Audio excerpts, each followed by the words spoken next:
Hi friends, I am Ankit and today I will show you how to remove browser extension in Google Chrome. Friends, if you have duplicate or unrequired browser extension in your Chrome browser, then it will be better if you delete those unwanted Chrome extensions. So to delete Chrome extension, you simply need to open your Chrome browser and in your Chrome browser click on the three dots and here you need to click on more tools. Under more tools, select extensions. Now here you will find all the extensions installed on your Chrome browser. You can also come directly by entering this URL in your Chrome browser.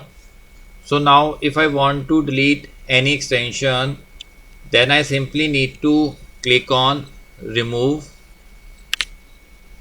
Now this type of window will pop up and here you need to click remove again.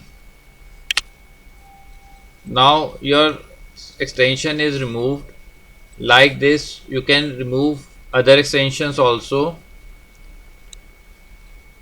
So friends, like this you can very easily remove browser extension in Chrome browser. I hope you find this video useful. If you like the video, then press on like button and don't forget to subscribe our channel and press on bell icon to receive email notifications free of cost.